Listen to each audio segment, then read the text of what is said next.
a little bit for some reason. That's what I was noticing. I'm hearing myself. Yeah.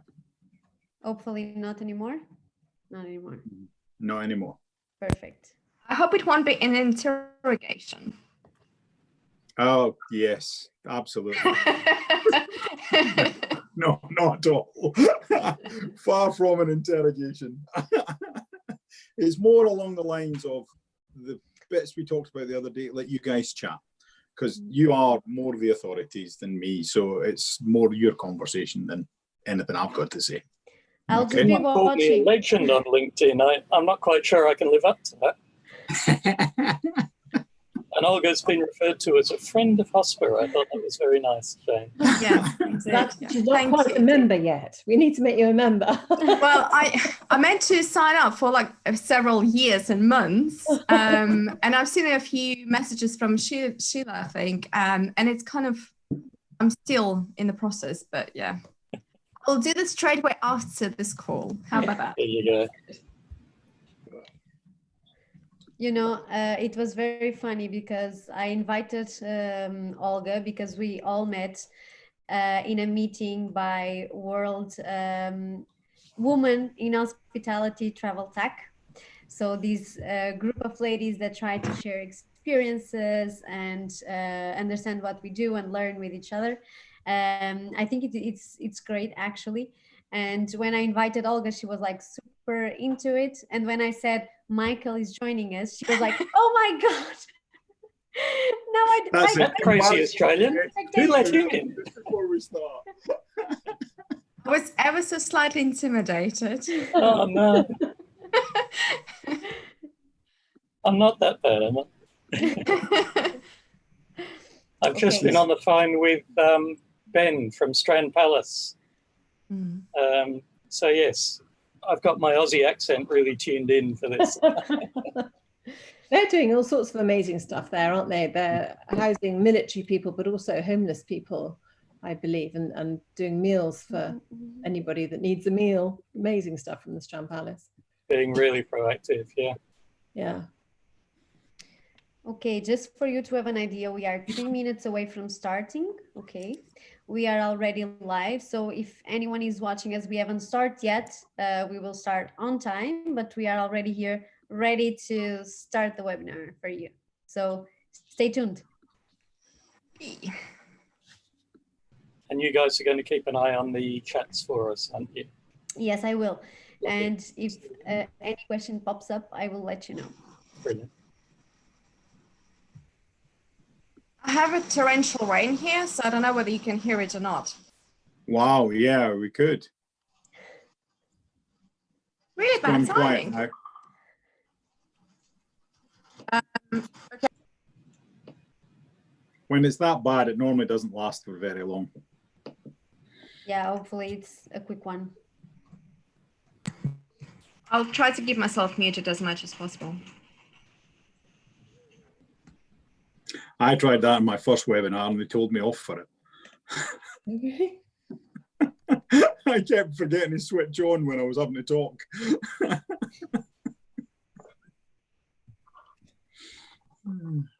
Yeah, that's a great trick if you haven't been paying proper attention. Yeah, thinking time. What was it? Oh. Okay, 1 minute to go. This is the bit where you get up out your chair, walk away, and Liliana starts to panic. No. I'm only kidding, Liliana. Okay.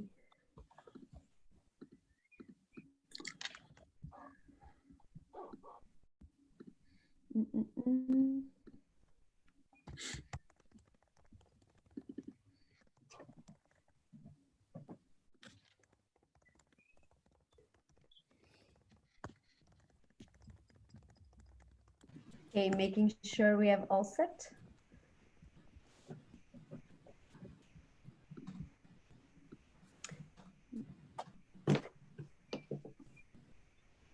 So who's nervous? No. know. Well, I And just had a message sent to me telling me I need a haircut. So that's mean. Oh, that's it's a the COVID shaggy style that I'm going for. Yeah, my hair's normally quite short. It's just kind of got crazy now. But never mind. Okay, so we are ready to start. Are you all ready to start? Can we go? Absolutely. Perfect. So hello, everyone that is watching the webinar. I can see that there are already a few people watching us, so welcome.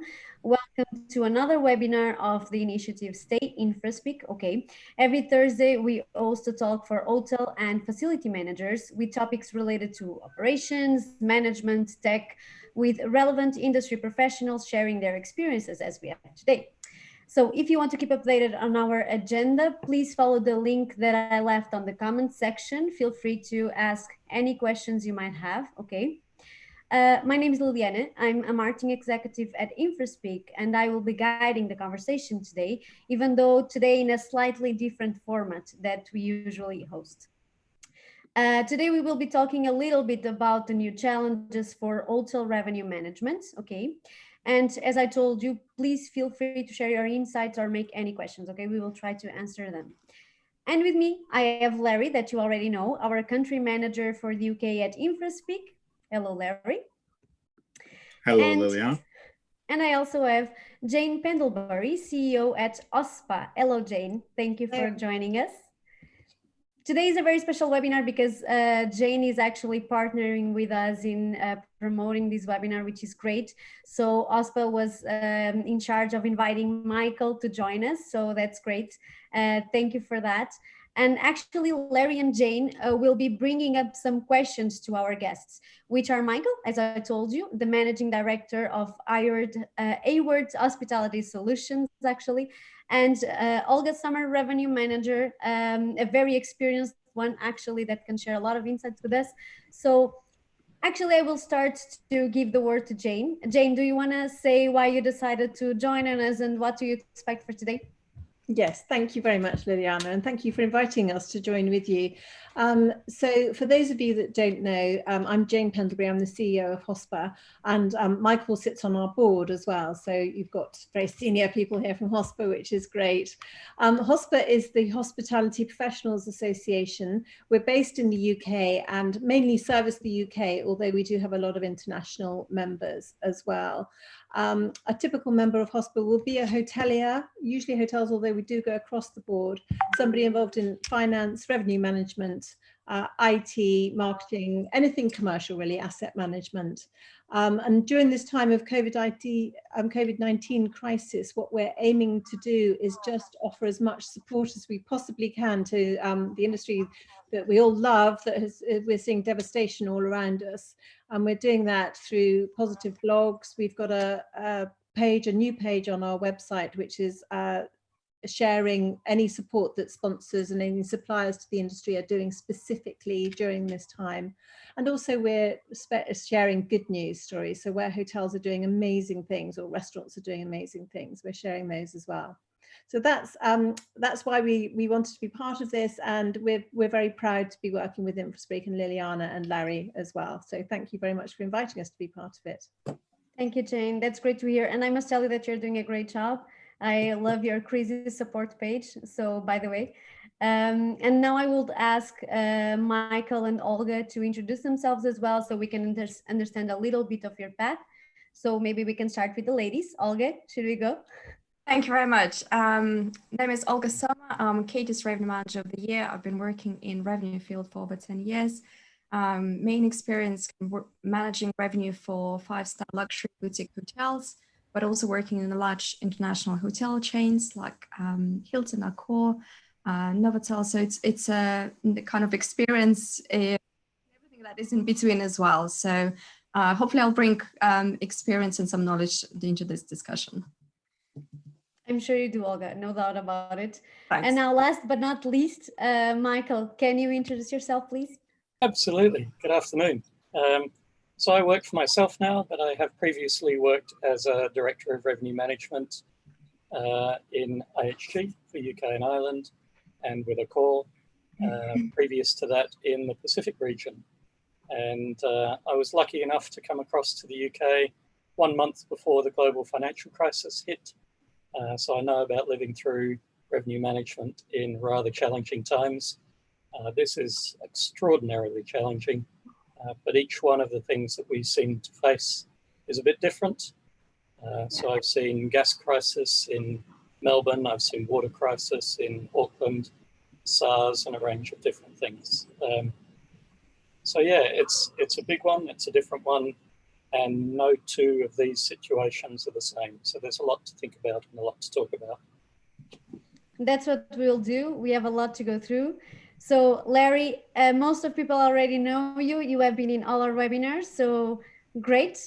You can jump up and bring up the topics. Okay, so welcome then to another Stay In for Speak. And what we're going to do today is run through a number of different questions with our guests. And I'm going to start off by talking about the current situation and the impact of COVID-19 on hotels and, sadly, hotel closure within the sector. So would anybody like to comment? Launching an easy topic. Yeah, nice and straightforward. Simple ones.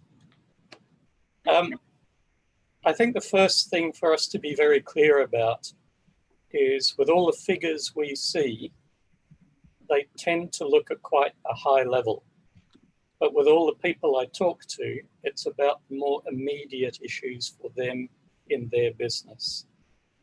Here in the UK, we can talk about the differences between London and the provinces, but lumping the whole provinces together is just completely messed up, really. Talking to someone with a hotel in Edinburgh, where their big time to make money is through the peak summer season. Their whole focus is about the summer season. I've been chatting to friends who have hotels on the Adriatic coast. There are some of them that are talking about not even opening for this summer season. There's no point to open with all of those costs and then lose money. Having conversations with people who own small boutique luxury pubs in the North Wales countryside, they don't know if they will still have a business when this comes out the other end. And then you talk to people with big hotels where they've got the money behind them, they know they're going to come out of this. It's just, how do you come out of it? So I know it may sound like dodging the question, but when you listen to the broad stuff from STR or whoever else, you need to kind of filter that for what it means for your business, both on the risk side, but also on the opportunity side. That's what revenue managers love to play with, that balance of risk and opportunity. And there's a lot of negativity out there, but we need to be changing gear right now to be thinking forward more into those risks and opportunities, I think. What do you think, Olga? Yeah, I agree. I mean, it came as with the whole range of challenges really for the industry. You know, managing from, I would kind of divide the whole challenges into two groups, if I may, kind of quite simplistically. You know, managing fixed costs, and that includes partial or full closure or a closure of hotels and the whole groups of hotels. Managing payroll. I know a number of hotels have gone through redundancies just before the support scheme has been announced by the government, which is very unfortunate. And it had, of course, significantly impacted a number of people. Managing then a furlough scheme as well itself, you know, renegotiation, then leases and any kind of big contracts that hotels have, obviously to reduce those fixed costs. And of course, looking for that government support as well. So that's, I would put into one kind of group of challenges, and another one is kind of communication and managing the business side and the team as well. So that would be concessions, rebooking new business, looking for the new business, looking for the markets, which markets will come back. So basically looking for, and how to manage your teams as well, and then looking for that all important exit strategy, because Michael, you're absolutely right. It's about how to change gear right now and how to use this time most effectively to come back from this challenge, from kind of least losses, I suppose. And do you think hotels? So I'm sorry, Larry. That's okay, you go ahead. Okay, I was going to say, with the reopening plan, I think the hotels will have to look at their market segments very carefully, because that might have just been turned completely on its head. And I suspect, and I think it's been reported as well, that there'll be a lot more staycations, there'll be a lot more domestic business, you know, within the UK or within whichever territory you're working in. And that could mean that people are no longer relying on the international business, obviously, that they were used to, or the meetings and events business, all of that. So it's not just a reopening plan from just the physical reopening and all the difficulties associated with that, but a totally new potential business market. Yeah, it was interesting. I was chatting to this friend of mine with the pub in North Wales, and she was saying their little local community is not keen to have people coming in from Manchester or Liverpool or wherever else. They're really quite concerned about that. And I think in all of these considerations, for us as revenue managers, we tend to focus very much from the customer into our business. That's a lot of what we think about. But we're people as well, and we've got a real engagement with our staff and our teams. So there's also that concern about our teams.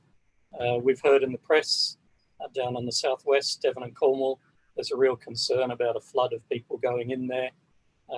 What they're hearing in the news is London is high risk. But I think there will be plenty of people who have been stuck in their homes for ages and ages. And some of the young up and coming stars that I'm talking with from time to time in the industry were stuck in little central London flats. They came to London for the lifestyle. They never expected to be feeling like they're locked in. That's not what living in London is about for them. So I think those challenges of how do we respond, and for us as revenue managers, thinking about all these different things going on, you're absolutely right in everything I'm hearing. I think domestic will come back first and quickest. I think drive destinations. I don't think people will want to get on a train or a plane and go up to Edinburgh. I think the South Coast and the areas in and around will be very popular. But how do you manage that kind of demand? I'm really unsure. I'd be interested in Olga's thoughts on this, on whether people are going to be keen to come to London. Most of the event venues will be closed, the theatres and everything else. The sporting events won't be going on. People will be nervous about tubes. I think the countryside is a better bet for reopening than London, but I don't have the data to my fingertips. Olga's probably a better person to talk to on that. A lot of valid points, absolutely. Jane, to answer your question, yes, everything market segmentation has been put upside down. And if in the past, let's say airline crews were seen as a low market segment, right now they're kind of, anyone, well, quite a lot of hotels, I shouldn't say anyone, but a lot of hotels would consider it as a good piece of business, because often we would be talking about multi-million kind of contract. And it means a lot, you know, it's a great piece of business as a base to start from. So, but then we right now know that airline industry going through their own challenges as well. And in the past years, a lot of contracts or airlines already been located closer to the airports rather than staying in the heart of London, let's say. So yeah, a lot of segments we will be losing or changing, and will be drop in volumes from corporate segments. Staycations, yes, are the first to come back. Yes, there is uncertainty, and I think media plays a big part, and not just media, but also hotels have a big part to play in it, how we reassure customers and audience to kind of pass that message that hotels are still safe places to travel to, and it's down to hotels to manage that. And there's a number of tools and ways how we can do that. So yeah, there is, and I would treat it as an opening new hotel rather than, because it makes kind of a little bit more exciting. And in a way, you may think, okay, which are the segments I have right now? What may come back first? And you start from there. What will be a result of this in a year or two time may look completely different as a market segment, what you think right now. Hence, I kind of make a connection to the new opening, because that's what potentially will change as well. I think a key thing for us as revenue managers, good revenue managers take all the things they're hearing and all the theories that are being thrown out there, and then sense check it against the data you're seeing for your hotel. Yeah. I can sit here and say, I think domestic will come back first. Just watch for it in your data. Good revenue managers are looking at pickup, they're looking at pace. That may mean a slowdown of cancellations before it actually means an acceleration of new business. They're looking at lead times, they're looking at all that kind of stuff, because your hotel, it'll be different to the general assumptions. And yes, you're right, Jane, segmentation is part of that, but we need to really have our fingers on the pulse. There's great opportunities in this recovery for people who are not making unfounded assumptions. I know that's a double negative. People who are really living by the data rather than trying to get the data to prove what they think is right or their GM does or whatever. So it's a crucial time for us. We've got a really important role to play. As ever, revenue managers have always got a very important role to play, and they've got to, as you say, if they are relying on the data rather than gut feeling, because at the moment it's only gut feeling, there is no data to go from. But we need revenue managers need to have the support of senior management so that they are able to drive their strategy forward and to have faith. The role of the revenue manager has increased so massively in the past, I don't know, 10 years, maybe shorter than that, but it's become a much more respected role now, and hopefully that will continue and only increase. What do you think about sort of food and beverage outlets within hotels? Breakfast buffets don't look so good anymore, do they? That's going to be a really tough one. Well, there are kind of several aspects you can look at it. Potentially F&B outlets, yes, I know, well, I think it was Marriott who is bringing white glove service back. So yes, F&B will need to be relook at whether they need to change number of tables, reduce capacity, etc. So that will hit a bottom line. There are some opportunities, obviously, still to work with it or around it and manage business. It also will play a crucial part, and you're absolutely right, Jane. Right now, revenue managers, I think, more of leading a commercial role, and that F&B aspect also will be a very important element when you potentially discussing any new business you're considering. Even if we are talking about, I don't know, let's say airline, if there is no breakfast element, how it will affect your bottom line profitability of the whole hotel. So examples like this. So it's, but yeah, there are some elements of how safe it will be to stay in a restaurant. But then businesses have a great potential to change their business model, having deliveries right now running alongside a restaurant as well. So yes, it's challenging, but there are some opportunities as well. I think one of the pieces of good news for our hotel restaurants, and having worked with Accor and IHG here in the UK, quite a lot of our hotels have enormous restaurant space that used to only ever get well used when it was Sunday morning breakfast. You know, that golden hour where double occupancy in all your bedrooms all come down in an hour to have breakfast. They designed our restaurants big enough to be able to serve that. For all the rest of the dinner service and everything else, that means we can do social distancing, which a nice little cozy restaurant on the high street hasn't got a hope in doing. So perhaps I was on a call today where our Member of Parliament on the all-party group for hospitality, people were throwing things at him, and I was really concerned that it started to sound like a bit of a whinge session from hospitality. But a lot of the stuff that was being thrown at him was little restaurants can't function on 20 or 30% of their seats. It's just, you're better off actually not opening rather than doing that. I think for hotels, we have the opportunity to do things a bit differently. Now, if that means you need to place an order the night before, or you need to book a table so that we can manage the distancing, I think in hotels, we've got a fighting chance of actually making this work in our restaurant space. Bars are another conversation, and I think small, more intimate restaurants have a far bigger issue than we do with some of our big sort of machine restaurants. It's not a nice way of putting it, but I think you know what I mean, the production restaurants. So yeah, there's lots of good thought going into that. But cook to order is probably going to be very high on our guests' priorities, as well as the practicalities for us. I think Olga might be in the right market with the boutique stuff for that one.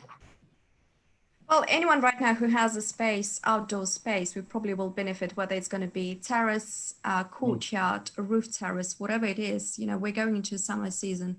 If there is a little bit of flexibility or restrictions are lifted, as long as there is something we can work around, I think hoteliers and quite creative minds, we will be able to work around it. Yeah. I know I'm originally from Estonia, and there is one restaurant in Estonia that is working on capacity 2 people at the time, staying for 2 hours.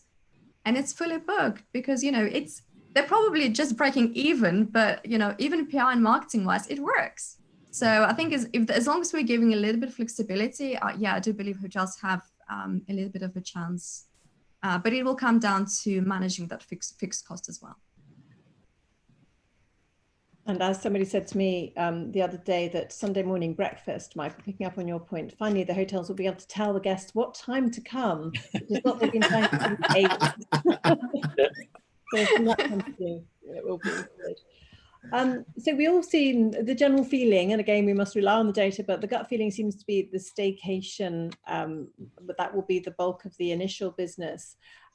What do you think a hotel, I know we don't want to go into any discussions on pricing because for various different reasons we don't want to touch on that, but what can one hotel do against another hotel to make it more appealing, perhaps?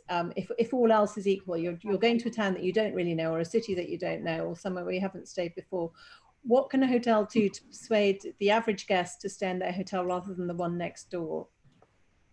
One of the things I think our industry has to do, which has started to be put in place in other countries, is to come up with a verifiable customer-facing way of communicating that you are now operating to higher levels of cleanliness.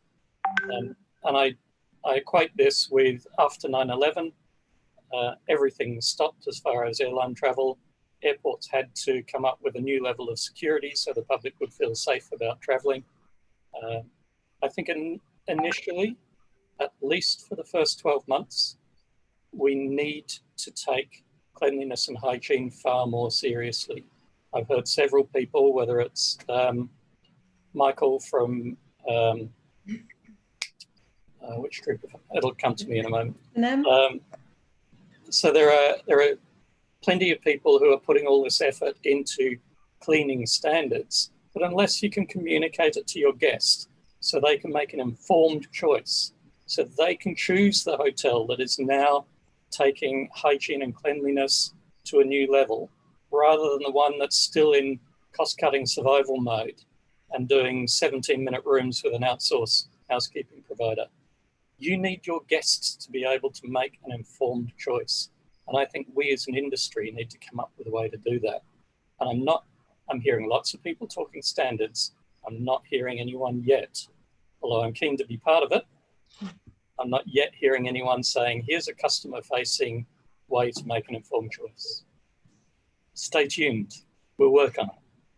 They're probably on their way. That solution is quite useful, I would say. Go ahead, Larry. I was just saying, probably working on that.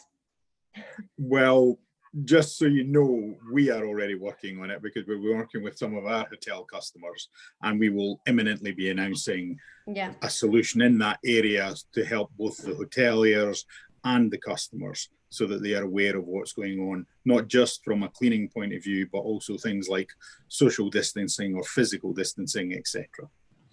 Yeah. But watch this space on that one. We'll keep you posted, I promise. Sorry. If I may add to this, yes, cleanliness is a big topic, and communication is more important than spending, as Michael said, a number of hours on the matching those or ticking those boxes. I think there are ways we can communicate already now. Hotels have a number of channels they're communicating to their guests, and I'm talking about websites, our partners' websites, newsletters, social media. and yes, it's great to see so many already hotels working on different initiatives. And I think we'll need to come up to some sort of system. And that's, I suppose, what Michael is more referring to. But even right now, we can already start, passing that message that we are safe places to travel. And I think it's more for small messages right now. So even if hotels increase number of times they're, let's say, cleaning public places, that is important to communicate. Those are small examples, or if you have sanitizer in every single room and in all the public areas, that is important to communicate to the customers as well. And I think the second point is offering better value for money for the customers. So it's will be probably less about the price, but how relevant we are to the consumer. And there is a lot about emotional engagement as well, and offering value for money. Olga, on that subject, I mean, one of the criticalities we see in this opportunity at the moment is the opportunity for the hotels to be investing, whether that's investing in the team, human capital management, investing in the property, or investing in new technologies. Where do you think people should be focusing? All of the above. Perfectly reasonable answer. No, I truly do. I truly do think so. I think it was Singapore who came up at just the beginning of the COVID-19 kind of lockdown.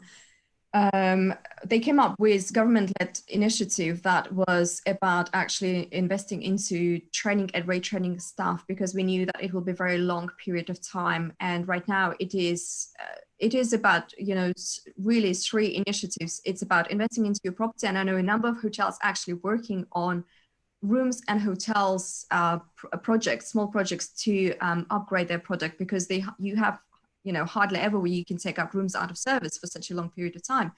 So, but they're actually keeping it quite quiet about it. And of course, it is a competitive edge it will give them. Next one is, of course, training of the staff, retraining, and that will be incredibly important into the future. And it also keeps staff engaged as well, because I'm kind of concerned that we will lose a lot of staff through that period. And let's not forget, Brexit is still there on discussion as well. And we should not really forget about that. And another one is technology, because yes, absolutely, there are so many ways we could be using technology, and I think it will be the next that we'll see accelerating in hospitality industry. We've kind of been a little bit slow off the mark.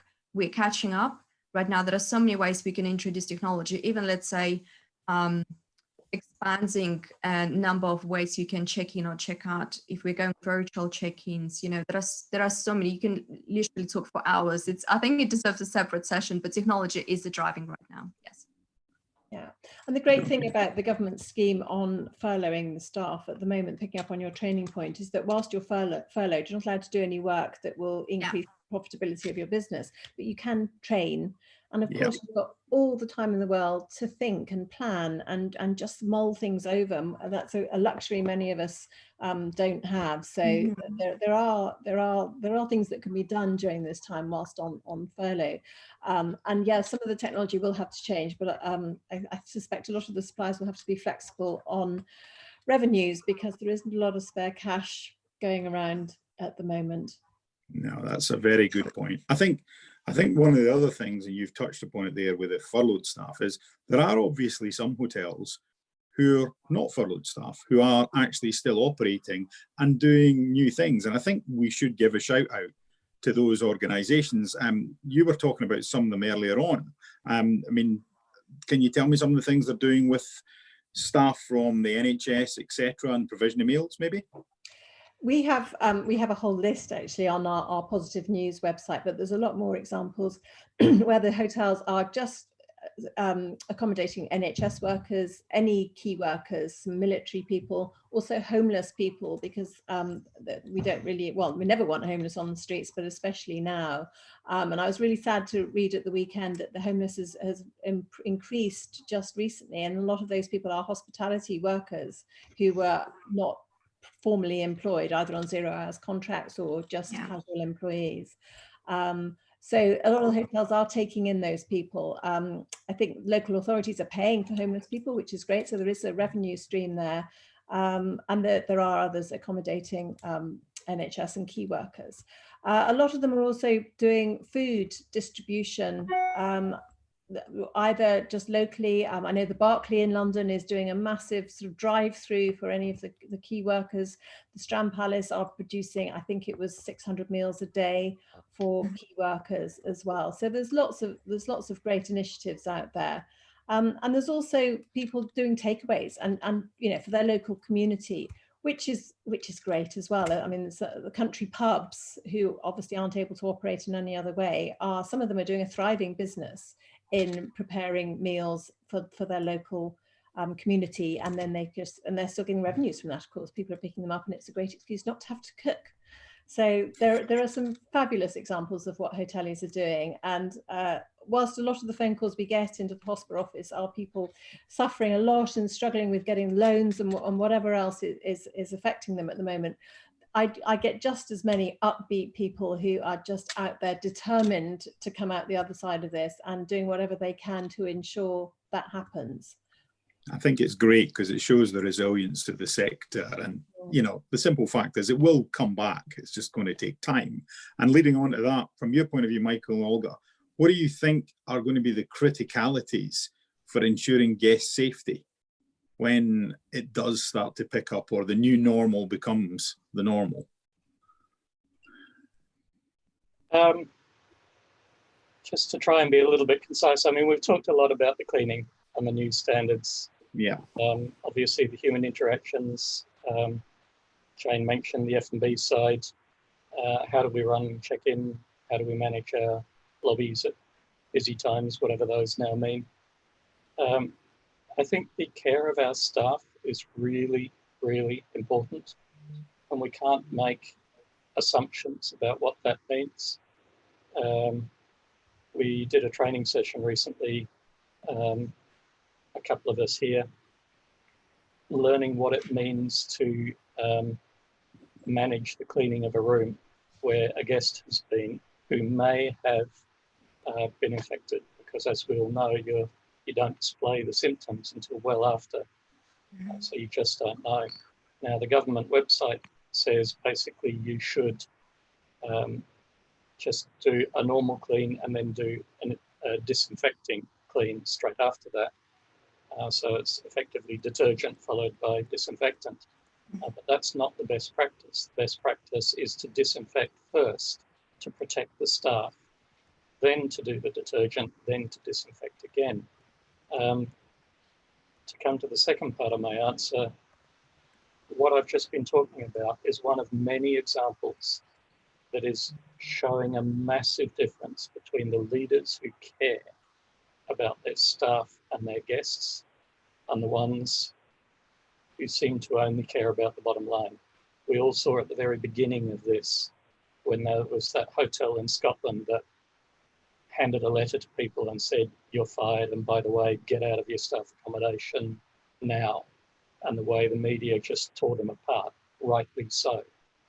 I think the difference between those kind of hoteliers and the ones who genuinely care about their staff and aren't just being defensive of the bottom line, and by extension then care about their guests, I think there will be a huge difference over the next few weeks and months. And coming back to Olga's point, not all of our staff are going to want to come back or be able to come back, but the ones where they'll go out of their way to come back are the ones where they believe leadership cares and has their interests at heart as well as the guests. People will definitely remember. There's no two ways about that. Yeah. Okay. Guys, I don't want to interrupt, but just to remember everyone that is watching right now that they can actually make comments or leave questions in the comment section. Okay, and we have actually a comment here that I want to share with you guys. It's from Edwards and Finn, and they say, first, this webinar is brilliant. I own and manage a specialist revenue management recruitment firm, and I'm incredibly passionate about the development of the revenue management community. So congrats, guys, because you are doing this. And then they raise a question for you guys, which is, now more than ever, we're looking to revenue management. Do you think going forward, it will be seen as a more well-established function and therefore will be given more of a platform in the industry? So whoever wants to answer, go ahead. Michael, Olga? feel free. I can jump into that. Yes, as I said, I think initially already, revenue management role is more for commercial role. I always say it's a right-hand side should be sitting next to general manager or the stakeholder, because this person has already, has access to all the data and has kind of seen all aspects of the business. And at the end of the day, we should be all sitting together, stakeholders, heads of departments right now. It should be, it's definitely, I think, will be more, it's a crucial part. It's about leadership, and it needs to be coming from one point. Communication is key as well, definitely. But I'm seeing, and as Jane mentioned earlier, we have seen this revenue accelerating and becoming more important right now. I think that will be even more crucial. It's a key part to get us back to the business. Absolutely. I think building on Tom's point and building on Olga's answer, you've heard both Olga and myself talking about data, but also talking about people relationships. Mm-hmm. And Olga was talking about the air crew. You never get the data that tells you in advance what happens with crew business. If you've got a good relationship with your salesperson, so you can understand what's going on with the airline, and you have the right kind of relationship with your salesperson, there should be, the term I like is a bit of dynamic tension there. So they don't get away with the easiest deal to sign, but we don't just be so arrogant as to make it impossible for the contract to work. You need the two sides working well together. Coming back to, I think, the guts of the question there, people will see more and more how broad the perspective is of good revenue managers. And that magic word that Olga used, it's a commercial role. We're the ones that have to wrestle between sales, between marketing, between distribution, between operations, all those different bits and pieces. We have to be able to handle and manage all of those competing interests to get the right results, for the best results, the optimal results for the business. And that really has to come from the customer in. If you want to thrive as a revenue manager, that's the way you need to work. And I know Tom from Edwards and Finn, he loves that element of it. It's not just the numbers straight down the line. But from Jane's point of view, we've had plenty of conversations about financial controllers. The good ones understand the value of customer preference. So it's not unique to revenue managers, but I think we have a breadth of commercial focus and drive that no other role really shares with us. So we still have some topics on hold, so I will get back to you, Larry. But we also have another question here from Julian that I would like for you to answer, which is, do you believe there is scope now to take on the OTAs and start to take back more control of inventory? If so, how might this be achieved? It's the hottest topic right now. Yeah. Someone Michael, just would you dropped like a to hand start? grenade in the room. Okay. I'll start on the risk side, and I'll let Olga have the positive upside. The risk side, and this is the old bloke here talking, you go back to 9/11 and New York shut down. When New York reopened, the hotels in that city just got such an addiction to the OTAs.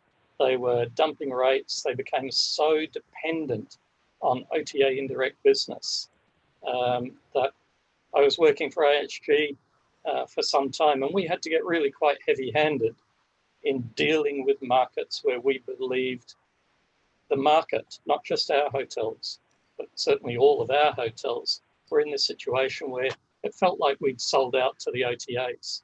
So all of the big chains had this massive book direct drive, and that was really the heart of where it came from. So I want to bring us back to what Olga was saying before and what Jane's question was about. We need to take responsibility for a broad segment view on how we bring the business back. And we need to be prepared to invest when it's uncomfortable to do that, not just sell out to where it's convenient. And if you're dumping rates, I want to be your competitor, because when the market starts to come back, I'll never give that back to you. Once you've lost the rate and you've lost the ARI, when that demand begins to rise back again, I'm never going to let you back in. So that's the risk side. What's the Okay. upside, Olga? Yeah, I agree with everything you say. I think we'll see right now different strategies. There will be difference what large international hotel chains will take as their strategy, and I think they will go after it will be MPI-led strategy. So I know already a number of hotel chains working on right now building promotions and tactical offers behind the scene to go live and ready when the restrictions are lifted. But I think individual hotels have more, and boutique properties have more opportunities probably to build their loyalty programs. Well, they have already more loyal guests to start with. It's a very different kind of clientele to start with. But I think boutique hotels will take more approach of trying to build more direct business. Another factor, we're looking at a very long recovery period, and I think that will be a fact itself, because at the end of the day, hotels need cash flow for hotels to survive. So yeah, unfortunately, I see a lot of hotels still working with OTAs. There is definitely opportunity. I was reading a very interesting article from hotelier general manager in a hotel in Italy, and he was saying that their reservations team never seen so much contact, or never had so much contact with guests, despite the fact they originally booked through online travel agency. They were calling hotels and writing hotels. So that gave opportunity to speak to the direct customer and start building that relationship. And they were happy to rebook for next year. So there are plenty of opportunities right now to gain some ground back. I'm seeing OTAs definitely feeling the pressure. They're definitely feeling the heat. They're trying already build relationships with revenue managers. Yesterday, we probably seen, I think it was the Hungarian government that filed for £6 million a fine to bookings.com for unfair business practices. So I'm not sure we'll see collective response. Maybe some more countries will follow the suit. It reminds me of when large hotel chains took on wholesalers and kind of went collectively about it. I'm not sure we'll see the same. But there is definitely opportunities to get some ground back from OTAs and get a power back to a certain extent. I think the pragmatic answer is that hotels will desperately need business, and the OTAs can bring business to you. But I think the hotels that are too desperate will lose in their market, and that gap, the people who are able to hold their nerve a bit longer, they won't readily give that back to you. So it's just another one of those tough decisions. Yeah. The OTAs, as Olga said, they need business coming through their companies as well. So they're absolutely planning their strategies, and they want to get your inventory, and they want to sell it and make money out of it. So we really have some thought to give to that one on a business by business basis. Could I also mention to that cost of acquisition? It's becoming a really hot topic, because I don't think stakeholders or general managers often get a full understanding what they're getting out. If we're selling a room for $150, it doesn't mean you're getting $150. Once you take out the commission, VAT, discount that you're offering, additional discount for closed user group, and also if it's packaged together with the flight, there is additional discount that's coming out of your rate. So when you kind of take it all out, it's not 150, it's a completely different figure. And I see right now hotels looking more into that, whether it's kind of, is it worth doing it almost? It's the same question as, we need to answer. Hotels need to have a better understanding, and that's why it goes back to commercial role. What does it cost us? Is it efficient? Is it cost effective? Thank you so much, you both, for answering these questions. We don't have anything else right now. I'm hoping that it will pop up any minute, but I will let you, Jane and Larry, keep going, because I know that you still have some questions on your pocket. Jane? Right, I'm just trying to think what we haven't covered. There's so much, I don't know where to start. But the topic here today is revenue management. So and I touched on, and we've all talked about how it's now a commercial role, and who ever heard of a commercial director in a hotel? If you wind the clock back, it just didn't exist, and it does now, and that's often a revenue management role. But they have to be especially strong now, don't they? I mean, it's always been a role that you have to be brave in, you have to stand your ground, and you have to be able to back up any statements that you make and hold your nerve. What other skills do you think will really come to the fore that maybe revenue managers haven't had to take full advantage of, if maybe hidden strengths that they may have? Do you think there are any, or do you not think it will change particularly? I think the people skills, which we briefly touched on, are so much more important. There are revenue managers I know and I've worked with who are just numbers machines. They're amazing. Equally, there are some, often the ones that I have a bit of a challenge in working with, that are a bit smoke and mirrors, a bit kind of old school, gut feel. I think the ideal combination is to have strengths in both of those, and that's a rare combination. People who only go on their experience isn't going to help you coming out of this. We've never done it before.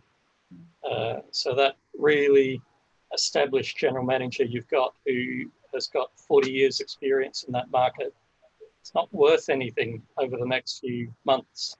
But the person who's so buried in their data that they're just reacting to things isn't going to have that broader view of what's going on.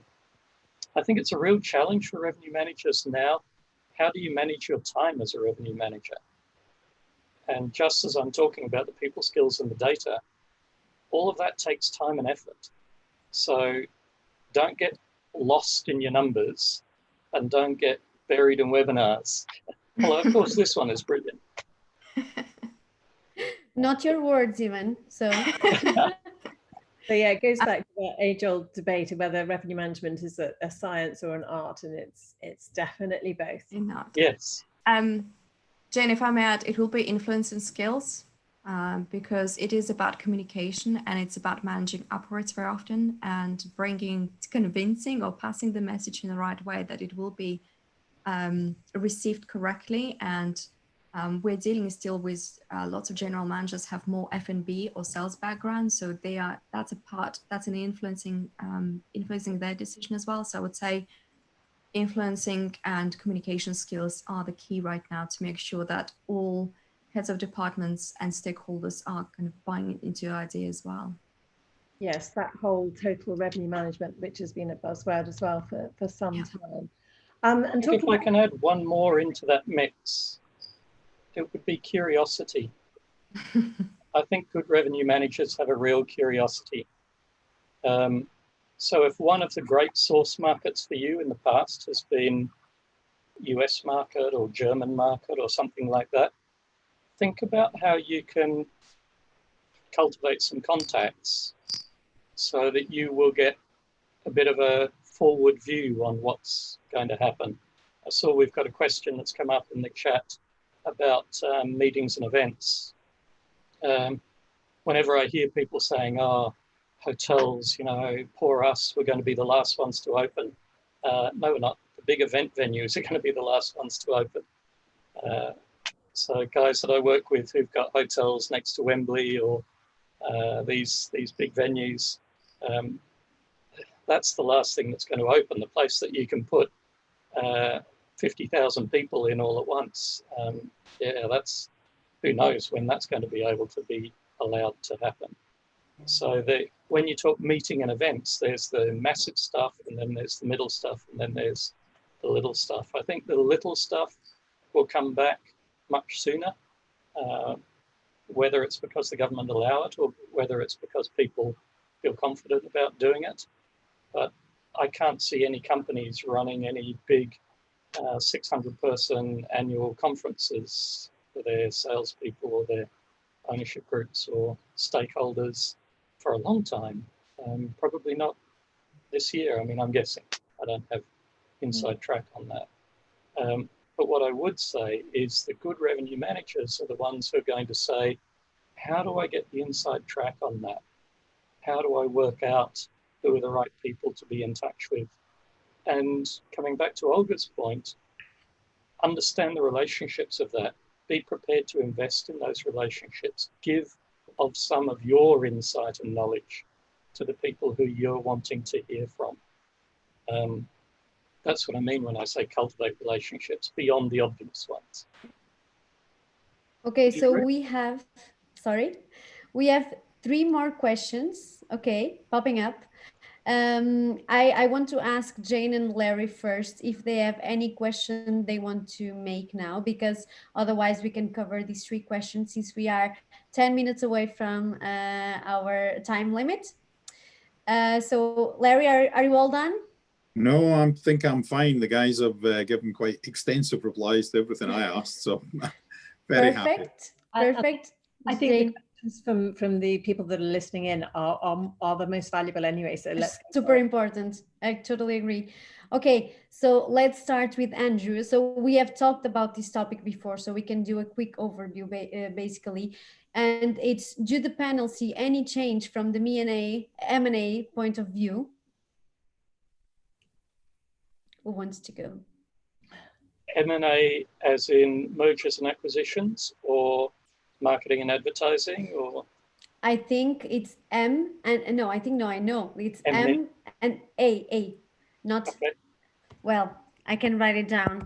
Well, For the people that I don't know, I'm actually if it's mergers and acquisitions, the people that I've been talking to who work. But it's not mergers and acquisitions. No. Okay. No. I just sent you to the chat. But well, no worries. M&E, yeah, meetings and events. Exactly, yeah. Meetings and events. I was trying to remember that. That's okay. Go ahead. Olga, what are your thoughts on M&E? M&E is a challenging one because, as you said, it will be about how safe companies will feel about arranging large events, conferences. I think we've also been quite successful. A lot of employees, and we've kind of proved that working from home works as well. So there will be less need, I think, from corporate point of view to arrange those meetings. And we will be looking at small events, especially the large events will be the last one to come back, as Michael already mentioned. Yes, there is a lot of conversations about, will we need to rearrange our meetings and events days, potentially not accommodating 100 people, but 25. Visually, it doesn't work. Some hotels already tried, it doesn't work. So I think we'll need to see what government's kind of guidelines will be on that.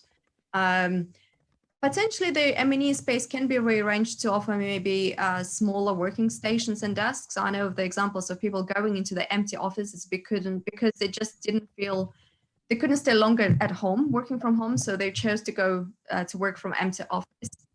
It is an element, so maybe it will be, some of the space can be reshaped and reused to different kind of working stations and desks, but it will go back to the hotels to see what are the options, what is suitable for each individual property. It will be the same as part of any strategy.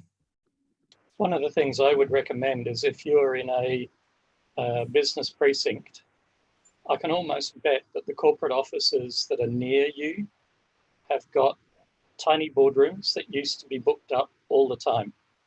If you've got meeting rooms that could comfortably handle a training session, then a room that can do a training session can be a boardroom style with 2 meter distance. Yeah. So just having a large U shape for 6 or 8 people instead of having a small boardroom table. So we've got the space.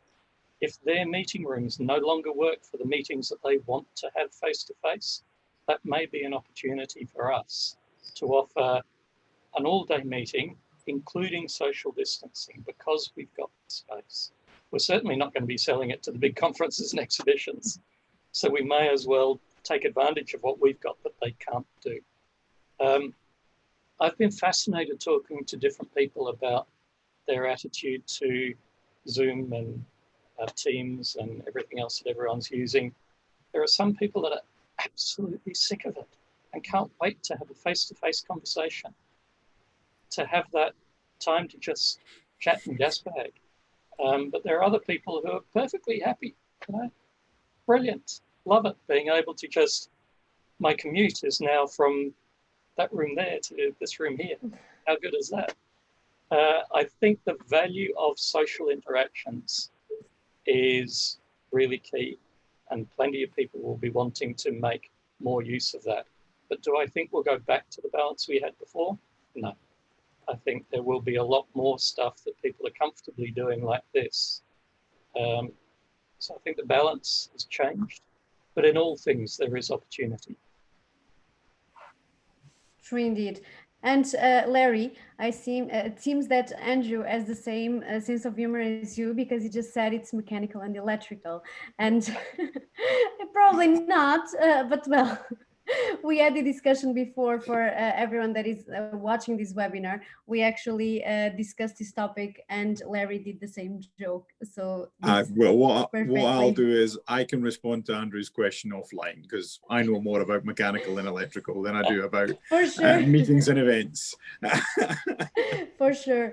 Thank And we won't have time for a lot of questions more, but there is a very interesting one that I think we should answer from Roland. Okay. And he asks, how much of a challenge will the RMS systems be in recommending the wrong prices based on the data they are using being irrelevant for the new markets? Not easy one, not an easy one.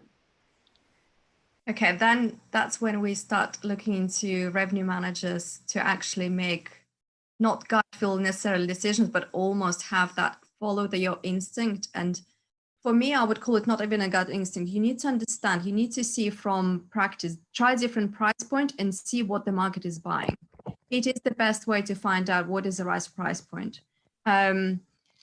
Yes, RMS right now will be giving probably wrong suggestions for quite a while. There are ways you can manage it, work with your account manager to manage to get the better answers. But I would say it probably will be sort of the effect of that will be for a very long time. But that's when the human element kind of steps in, and you should be able between the two. And also there are some other systems, you know, you can see what competitors, what is overall price in the market, what competitors are selling, and so on and so forth. So there is, I think, enough information to make fairly calculated decision, but also use your kind of brains as well, not fully relying on the systems. But that should be a norm anyway, in my view. I totally agree with Olga. I think the ideal is a combination of a good revenue manager and a good RMS. It's the combination of the human and the data. I'm just going to challenge that point of view of stating that RMSs are going to be coming up with crazy recommendations. RMSs are built to cope with things like ski resorts, like seaside resorts that only open for 4 months of the year or 5 months of the year. RMSs have had a lot of experience in dealing with a ramp up from zero into fully functioning, where demand is varying all the time on all sorts of dates with all sorts of segments for all sorts of reasons. So I'd be really careful about rejecting everything that your system is coming up with, because in a city like London, we've got hotels that haven't had their doors closed since the day they were built decades ago. And staff whose experience is in markets like that, they don't have the experience of ramping up from zero. These systems do. Hundreds of hotels in dozens of markets all across the world. Be careful about rejecting it and assuming it only knows what it's seen in your hotel. You need to have a balance of the two things going on. You need to critically evaluate your own assumptions as robustly as you're prepared to critically evaluate the system's recommendations. So to a degree, trust the system and understand that it is coming from a really broad base. But to a degree, I would agree, don't just blindly accept it, of course. Well, you should never do that, now or ever. Okay. So there you go. There's my rant over. You know, we have a comment from Roland that popped up this question in specific, and he was saying that it's a chance for the revenue managers to come to the forefront. So it is indeed. Yeah. It's a very good quote to actually start the ending of this webinar. And we also have a question from Fergus. Fergus, I haven't forgot you. We don't have much time, but even though, please contact us through LinkedIn, because we will be very happy to answer all your questions. Okay, so we'll be available to keep this discussion for afterwards. And since we're eating the time limit, then I will do this closing. Thank you so much, Larry, for being with us once again. And thank you, Jane, for joining us as well. Thank you, Michael. Thank you, Olga. If you have something to say in these last minutes, feel free. Otherwise, I'm going to thank everyone that is watching us as well and close this webinar. Please feel free. Thank you very much for inviting. It's been a pleasure. Yeah. Thank you. Thanks. Great. All very fast, quick and fast. Okay, so it's time to put an end to it. As I said, we will be available to answer all your questions through our LinkedIn pages, okay? I left all the links in the comment section on this YouTube page, so feel free to reach out to us.